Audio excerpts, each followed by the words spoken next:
Hi every one. കഴിഞ്ഞ ക്ലാസ്സിൽ നമ്മൾ വി ആർ ദ വേൾഡ് എന്ന സോങ്ങിലൂടെ ആളുകളെ എന്തെങ്കിലുമൊക്കെ ചെയ്യിപ്പിക്കാനും അവരുടെ ആറ്റിറ്റ്യൂഡ് മാറ്റാനും സോങ് കൊണ്ട് പറ്റുമെന്ന് നമ്മൾ പഠിച്ചു.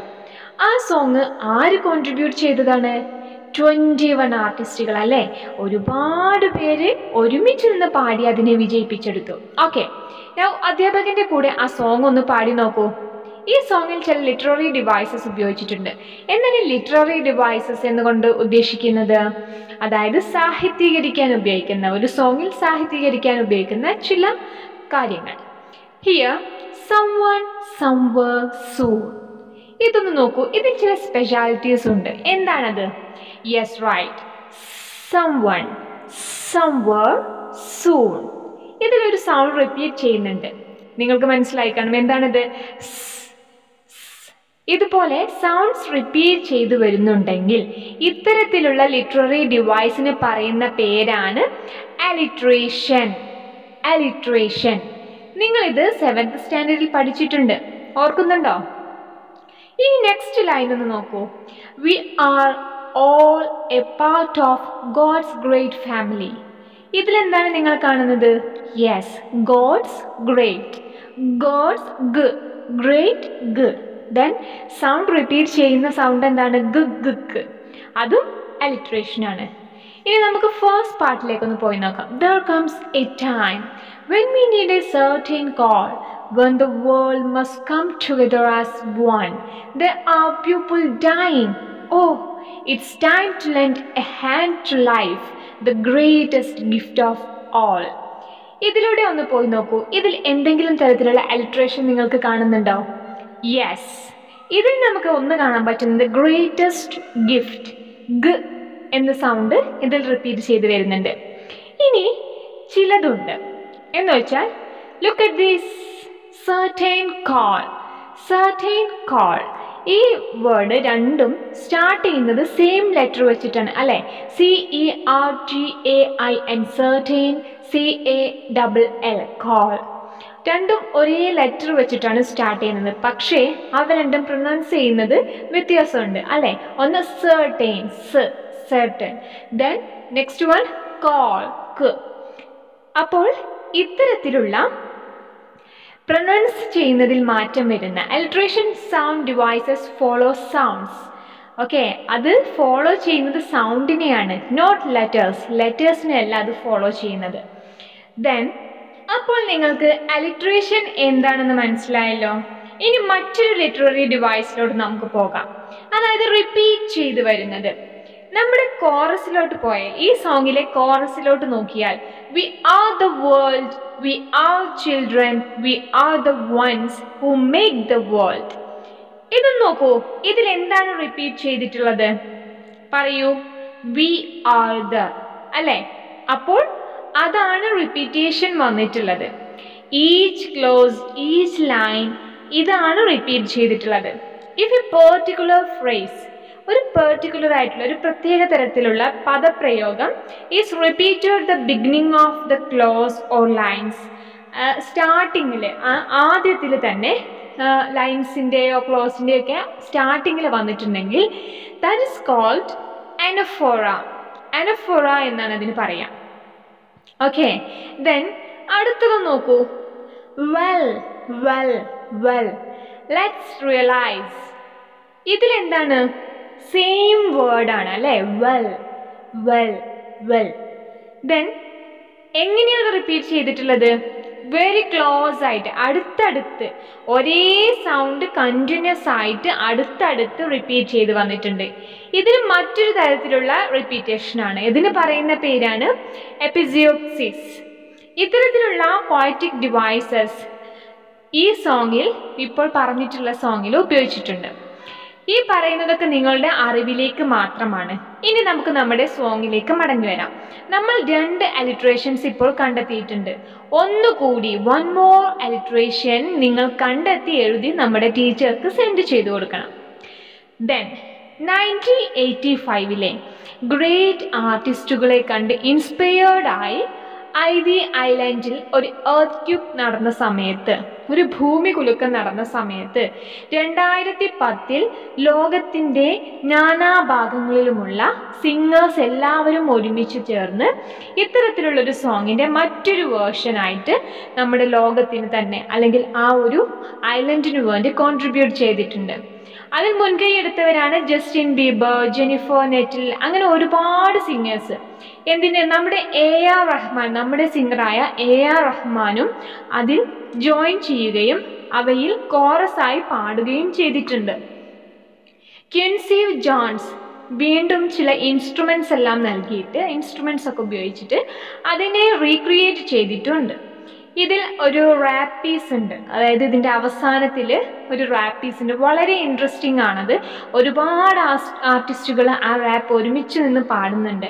അവ വളരെ നന്നായിട്ടുള്ളതാണ്. കഴിഞ്ഞ ക്ലാസ്സിൽ ഞാൻ നിങ്ങളോട് COVID-19 വേണ്ടി പൊരുതാൻ ഒരു സോങ് എഴുതാൻ പറഞ്ഞിരുന്നു. എഗെയിൻസ്റ്റ് COVID-19 ആളുകളെ ഇൻസ്പയർഡ് ആക്കാൻ വേണ്ടിയിട്ട്, അല്ലേ? ഒരുപാട് വെറൈറ്റി സോങ്സ് എനിക്ക് ലഭിച്ചു. Many variety of creations. നിങ്ങളെല്ലാവരും അത് അടിപൊളിയാക്കി തന്നു. ദാറ്റ്സ് സോ എക്സൈറ്റിംഗ്, അല്ലേ? ഓക്കെ, നിങ്ങൾക്ക് നന്നായിട്ട് സോങ് എഴുതാൻ കഴിയുമെന്ന് ഞങ്ങൾക്കും ഞങ്ങൾ ടീച്ചേഴ്സിനും അത് മനസ്സിലാക്കാൻ സാധിച്ചു. ഞങ്ങളതിൽ വളരെയധികം അഭിമാനം കൊള്ളുന്നു. നമുക്കതിൽ നിന്ന് ഒരു സോങ് കേട്ട് നോക്കാം. ആ സോങ് ഒന്ന് കേൾക്കൂ. നിങ്ങൾക്കിത് കേട്ടിട്ട് ഇൻസ്പിറേഷൻ തോന്നുന്നുണ്ടോ? അങ്ങനെ ആകുന്നുണ്ടോ? എക്സലൻറ്റ് ക്രിയേഷൻ ആണല്ലേ? എല്ലാം നല്ല ക്രിയേഷൻസ് ആയിരുന്നു കേട്ടോ. അതിനർത്ഥം എവിടെയൊക്കെയോ നിങ്ങൾ നന്നായിട്ട് സോങ് എഴുതാൻ അറിയുന്നുണ്ട്, മനസ്സിലാക്കുന്നുണ്ട് എന്നാണ്. Writing A song, writing A poem, എന്താണ് അതിലുള്ള വ്യത്യാസം? എന്താണ് ഡിഫറൻസ്? സോങ് പാട്ടാണ്, ലൈക്ക് പോയം കവിത. ഇവ തമ്മിലുള്ള വ്യത്യാസം എന്താണ്? നിങ്ങൾക്ക് ഒരു കവിത കേൾക്കുമ്പോഴും പോയം കേൾക്കുമ്പോഴും അതുപോലെ തന്നെ ഒരു പാട്ട് കേൾക്കുമ്പോഴും എന്തൊക്കെയാണ് തോന്നാറുള്ളത്? ചിലർ പറയുന്നത് എന്താണെന്ന് വെച്ചാൽ, പോയം വരുന്നത് നമ്മുടെ ബ്രെയിനിൽ നിന്നാണെന്ന്, നമ്മുടെ തലച്ചോറിൽ നിന്നാണ് കവിത വരുന്നത്. അതായത് ചില വേർഡ്സ് ഒക്കെ ഭയങ്കരമായിട്ട് കവിതാത്മകമായിട്ട്, അതായിരിക്കാം ഉദ്ദേശിച്ചത്. സോങ് വരുന്നത് ഹൃദയത്തിൽ നിന്നും, ഹേർട്ടിൽ നിന്നുമാണെന്ന് ചിലർ പറയുന്നു. എന്നാൽ ചിലർ അതിനെ എതിർക്കുന്നു. അവർ പറയുന്നു പോയം ഹൃദയത്തിൻ്റെ ഇൻ്റലക്ച്വൽ ഭാഗത്തു നിന്ന്, ബൗദ്ധികമായ ചില ഭാഗങ്ങളിൽ നിന്ന് വരുന്നതും, സോങ് എന്ന് പറയുന്നത് ഹൃദയത്തിൻ്റെ ഇമോഷണൽ ആയിട്ടുള്ള, അതായത് ഈ ലവ്, സാഡ്, ഫ്രണ്ട്ഷിപ്പ്, ഇവയ്ക്ക് ഇമോഷണലായിട്ട് നമുക്ക് വികാരങ്ങൾ വരുത്തുന്നവയാണ്. അത്തരത്തിലുള്ള ഹൃദയത്തിൻ്റെ ഭാഗത്തു നിന്നാണ് വരുന്നത് ചിലരൊക്കെ പറയുന്നു. ചിലരാണെങ്കിലോ കവിത എന്ന് പറയുന്നത് വളരെ കവിതാത്മകമായ കാര്യങ്ങൾ ഉൾക്കൊള്ളുന്നതും, പാട്ട് സോങ് എന്ന് പറഞ്ഞാൽ എന്താണ്, ഒരു കോമൺ മാനും വേണ്ടിയിട്ടുള്ളതാണെന്ന് പറയുന്നത്. സാധാരണ ആൾക്കാർക്ക് വേണ്ടിയിട്ടുള്ളതും, മറ്റെന്ന് പറഞ്ഞാൽ കുറച്ചൊരു സാഹിത്യീകരിച്ച ആൾക്കാർക്ക് വേണ്ടിയിട്ടുള്ളതാണെന്ന് പറയുന്നു. എന്നാൽ കവിതയിൽ വലിയതും അതിൽ മുഴുവൻ ഒരുപാട് ഐഡിയാസിനെ കൊണ്ട് നിറഞ്ഞതുമായിരിക്കും. പക്ഷേ സോങ് അങ്ങനെയാകില്ല, അല്ലേ? കവിത മഹാകാവ്യമാക്കാം, പക്ഷേ പാട്ടങ്ങനെ മഹാപാട്ടായി എഴുതാനൊന്നും ആകില്ലല്ലോ. നമ്മൾ വി ആർ ദ വേൾഡ് എന്ന സോങ് വിലയിരുത്തുമ്പോൾ അതിൽ നമുക്ക് വേഴ്സ്, കോറസ്, ബ്രിഡ്ജ് എന്ന ടേംസ് പറഞ്ഞത് നിങ്ങൾ ഓർക്കുന്നുണ്ടോ? ആളുകൾ ഒരു പാട്ട് എഴുതുമ്പോൾ ഈ ടേംസ് എല്ലാം ഉപയോഗിക്കാറുണ്ട്. അതായത് പാരഗ്രാഫ്സ്, പ്രോസ് എന്നിവയൊക്കെ പോലെ സ്റ്റാൻസാസ് ഇൻ പോയം. അതായത് വേഴ്സ് എന്ന് പറഞ്ഞാൽ നമ്മളൊരു പാട്ടിൻ്റെ മെയിൻ തീം കണ്ടെത്തിയാൽ അതിനെ 3ആയി തരംതിരിക്കും. അതായത് വേഴ്സ്, കോറസ്, ബ്രിഡ്ജ്.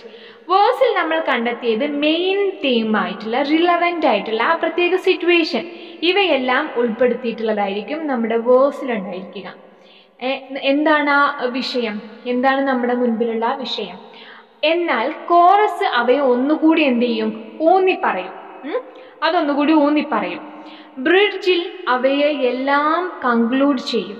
അവയെല്ലാം കൂടി കൂട്ടിച്ചേർത്തിട്ട് എന്ത് സംഭവിക്കും, നമ്മളെല്ലാവരും ഒന്നിച്ചു നിന്നാൽ, ഇപ്പം ഇതിൽ പറയുന്നുണ്ട് നമ്മളെല്ലാവരും ഒരുമിച്ച് നിന്നാൽ ലോകത്തെ നമുക്ക് കൈപ്പിടിച്ചുയർത്താനാകും എന്നുള്ള രീതിയിലുണ്ടല്ലോ. അതാണ് കൺക്ലൂഷനിൽ വരുന്നത്. അങ്ങനെ എല്ലാ സോങ്ങിലും ഇത്തരത്തിലുള്ള പാറ്റേൺസ് എല്ലാം ഉപയോഗിച്ചിട്ടുണ്ട്. എന്നാൽ വി ആർ ദ വേൾഡ് എന്ന സോങ്ങിലൂടെ പോയാൽ ഏത് രീതിയിലാണ് ഇതുള്ളതെന്ന് അറിയാമോ? Verse, chorus, verse, chorus, bridge, chorus എന്നിങ്ങനെയാണ്. വേറെയും ചില പാറ്റേൺസ് എല്ലാം ഉണ്ട്. ഇനി ഈ വേഴ്സ് എന്നതിനെ എ എന്നും കോറസ് എന്നതിനെ ബി എന്നും ബ്രിഡ്ജ് എന്നതിന് സി എന്നും നമ്മൾ എടുത്താൽ ഈ സോങ്ങിൽ എങ്ങനെയാണ് യൂസ് ചെയ്തിട്ടുണ്ടാവുക? എ ബി സി ബി എന്ന രീതിയിലാണ് എഴുതിയിട്ടുണ്ടാവുക. ഇതാണ് ഇവരുടെ പാറ്റേൺസ്. ഒട്ടുമിക്ക പേരും ഒരുവിധം സോങ്സിലൊക്കെ ഈ രീതിയിലുള്ള പാറ്റേൺസ് ആണ് ഫോളോ ചെയ്യാറ്.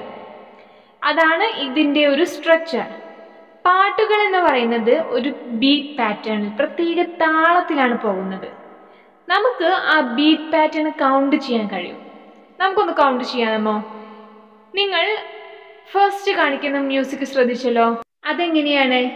1 2 3 4 1 2 3 4 1 2 3 4 4x4 പാറ്റേണിലുള്ളവയാണവ. ഇനി മറ്റൊരു പാറ്റേൺ ഉണ്ട്, ട്രിപ്ലെറ്റ്സ്. 1 2 3 1 2 3 1 2 3 എന്നിങ്ങനെ പോകുന്നത്. എന്നാൽ മറ്റൊരു പാറ്റേൺ ഉണ്ട്, 1 2 3 1 2 3 4 1 2 3 1 2 3 4 എന്നിങ്ങനെയൊക്കെ യൂസ് ചെയ്യാറുണ്ട്. ഒരു സോങ് കേൾക്കുമ്പോൾ അതിൻ്റെ ബീറ്റ് പാറ്റേൺ നിങ്ങൾ കൗണ്ട് ചെയ്യാനാകും. അങ്ങനെ ഓരോ സോങ്ങിൻ്റേത് ചെയ്യുമ്പോഴും ഡിഫറെൻറ്റ് പാറ്റേൺസ് നിങ്ങൾക്ക് മനസ്സിലാകും. ഒരു പാട്ട് വരണമെന്നുണ്ടെങ്കിൽ, ഒരു സോങ് നമുക്ക് വരണമെന്നുണ്ടെങ്കിൽ നമ്മുടെ ഹൃദയത്തിൽ അത് നിറഞ്ഞിരിക്കണം, ഓവർഫ്ലോ ചെയ്യണം, നിറഞ്ഞ് കവിയണം. അപ്പോഴാണ് ആ സോങ് മറ്റുള്ളവർക്കും ഇൻസ്പയർഡ് ആവുന്നത്, ഇൻസ്പിറേഷൻ വരുന്നത് ആ സമയത്താണ്. ആ സോങ്, അതായത് നമ്മുടെ ഈ song we are the world എഴുതുമ്പോൾ ആ സോങ് എഴുതിയവർക്ക്, ആ പാട്ടുകാർക്ക്, അത് ഉണ്ടാക്കുന്നവരിൽ അതിൻ്റെ ആവശ്യമുണ്ടായിരുന്നു. മനസ്സ് നിറയെ എമ്പതി നിറഞ്ഞുകൊണ്ട് അവരത് എഴുതുകയാണ്. അതിൻ്റെ ആവശ്യം നിറഞ്ഞു കവിഞ്ഞപ്പോഴാണ് അത് എന്ത് ചെയ്യും, അത് ആ സോങ്ങിലൂടെ പുറത്തേക്ക് വരുമ്പോൾ നമ്മുടെ മനസ്സിലേക്ക് ഇറങ്ങിച്ചെന്ന് ആഴ്ന്നിറങ്ങിയിട്ട് നമുക്കൊരു ഇൻസ്പിറേഷൻ വരും. അതാണ് യഥാർത്ഥത്തിൽ വേണ്ടത്. ആ സമയത്താണ് ആ സോങ് ഒരു സോങ് ആയിട്ട് ആളിപ്പടരുന്നത്, അല്ലേ? അപ്പോൾ നിങ്ങൾ എന്താണ് ചെയ്യേണ്ടതെന്ന് വെച്ചാൽ, നമ്മൾ നമ്മുടെ തീമിലേക്ക്, നമ്മുടെ വിഷയത്തിലേക്ക് ഇറങ്ങിച്ചെല്ലണം. അത് നമ്മുടെ മനസ്സിലങ്ങ് നിറഞ്ഞു കവിയണം. അതിൽ നിന്ന് എന്ത് ചെയ്യണം? ഇൻസ്പിറേഷൻ വരണം. അതായത് അതിനെ നമ്മൾ എങ്ങനെ ചെറുത്തു നിൽക്കും, പുറത്തിറങ്ങാതെ ബ്രേക്ക് ദ ചെയിൻ എന്ന് പറഞ്ഞുകൊണ്ട് നമ്മൾ അതിനെ എന്ത് ചെയ്യും? ഇവിടെ നിന്നും തൂത്തെറിയണം. COVID-19 എന്ന മഹാമാരിയെ നമ്മുടെ ലോകത്തെ മുഴുവൻ നമ്മൾ രക്ഷപ്പെടുത്തണം. അതിനു വേണ്ടിയിട്ട് നമ്മളത് അത്രയും ആത്മാർത്ഥമായിട്ട് ആഗ്രഹിക്കുകയാണ്, ഈ ഒരു COVID-19 ഇവിടെ നിന്ന് പോവാൻ വേണ്ടിയിട്ട്.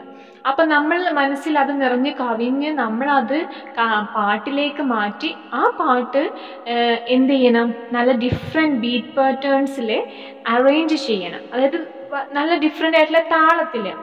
ദെൻ അതിനെന്ത് ചെയ്യണം? വേഴ്സസ്, കോറസ്, ബ്രിഡ്ജ് എന്നിങ്ങനെ എന്തെല്ലാം സെപ്പറേറ്റ് ചെയ്ത് എഴുതണം. അതായത് മെയിനായിട്ട് വരുന്നത് അതിനെ കോറസ് ആയിട്ട് പാടുന്നത്, ദെൻ എന്ത് ചെയ്യണം? ബ്രിഡ്ജ്, അതിനൊന്ന് കൺക്ലൂഷൻ വരുത്തണം. അതിന് നല്ലൊരു ട്യൂണ് നൽകണം. നിങ്ങൾക്ക് നല്ലൊരു സോങ് പ്രൊഡ്യൂസറോ മേക്കറോ കമ്പോസറോ ഒക്കെ ആവാം.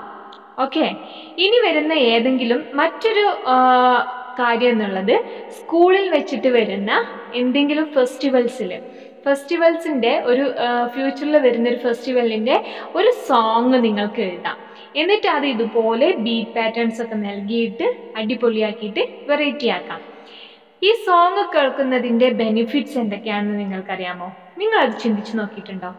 യെസ്, നമ്മളെ മനസ്സങ്ങ് ഹാപ്പി ആയി പോകും, അല്ലേ? നമുക്ക് ചില സമയത്ത് നല്ല ഡാൻസ് ചെയ്യാൻ തോന്നും. ചില സോങ്സ് ഒക്കെ കേട്ട് കഴിഞ്ഞാൽ നമ്മൾ ഓട്ടോമാറ്റിക്കലി നമ്മൾ അറിയാണ്ട് ഡാൻസിലേക്ക് നീങ്ങിപ്പോവും. നമ്മുടെ ഇമോഷൻസ്, നമ്മുടെ ദേഷ്യമോ സങ്കടമോ എന്തെങ്കിലുമൊക്കെ ഉണ്ടെങ്കിൽ, നമ്മൾ ദുഃഖത്തിലായിരിക്കുമ്പോഴൊക്കെ ഈ സോങ് കേട്ട് കഴിഞ്ഞാൽ നമുക്കൊരു റിലാക്സേഷൻ ഫീൽ ചെയ്യും, അല്ലേ? നമ്മളെ മനസ്സൊന്ന് റിലാക്സ് ആയി പോകും. ഇതാണ് മ്യൂസിക്കിൻ്റെ മാജിക് പവർ. നമ്മുടെ ആറ്റിറ്റ്യൂഡിൽ തന്നെ മാറ്റം വരുത്താനും മ്യൂസിക്കിന് കഴിയും. ഇനി നിങ്ങൾ ചെയ്യേണ്ടത് വേരിയസ് ആയിട്ടുള്ള സോങ്സ് കേൾക്കുക. അതായത് വേരിയസ് സോങ്സ് എന്ന് പറയുമ്പോൾ love songs, sad songs, then പ്രകൃതിയെ വർണ്ണിച്ചിട്ടുള്ള ഒരുപാട് നാച്ചുറൽ സോങ്സ് ഉണ്ട്, യുദ്ധത്തിൻ്റെ സോങ്സ്, ദെൻ ഭയപ്പെടുത്തുന്ന പാട്ടുകളുണ്ട്, ഫ്രണ്ട്ഷിപ്പ് സോങ്സ്. അതുപോലെ അങ്ങനെ ഒരുപാട് ഇൻസ്പിറേഷൻ നൽകുന്ന സോങ്സ്, അങ്ങനെ ഒരുപാട് വിഷയങ്ങൾ, ഒരുപാട് ബീറ്റ് പാറ്റേൺസിലുള്ളതാണ്. ദെൻ അപ്പം നമുക്ക് എന്ത് ചെയ്യും, അത്തരത്തിലുള്ളതൊക്കെ മനസ്സിലാക്കിയിട്ട് നമുക്ക് ആ രീതിയിൽ എഴുതാനും കഴിയും. മാത്രമല്ല വേറൊരു കാര്യം എന്ന് പറഞ്ഞാൽ നമുക്ക് നേറ്റീവ് ലാംഗ്വേജ് നമ്മൾ ഗ്രാസ്പ് ചെയ്യുകയും ചെയ്യും. നമുക്ക് അതായത് അവരുടേതായ ഭാഷയും അവരുടേതായ ശൈലിയും എല്ലാം നമുക്ക് എന്ത് ചെയ്യും, ലഭിക്കും. അപ്പോൾ ഒരുപാട് കാര്യങ്ങളുണ്ട് നമ്മളൊരു സോങ് കേൾക്കുന്നതിലൂടെ. നിങ്ങളെല്ലാവരും ഇത് തീർച്ചയായിട്ടും ചെയ്യണം. ഇതോടുകൂടി ഇന്നത്തെ ക്ലാസ് ഇവിടെ അവസാനിക്കുകയാണ്. നിങ്ങൾക്കിത് നിങ്ങളിത് മനസ്സിലാക്കിയിട്ടുണ്ടാകുമെന്ന് ഞാൻ വിചാരിക്കുന്നു. തീർച്ചയായിട്ടും മനസ്സിലാക്കിയാൽ നിങ്ങളുടെ കൂട്ടുകാരിലേക്കും എത്തിക്കുക. സബ്സ്ക്രൈബ് ചെയ്യുക, ലൈക്ക് ചെയ്യുക. താങ്ക്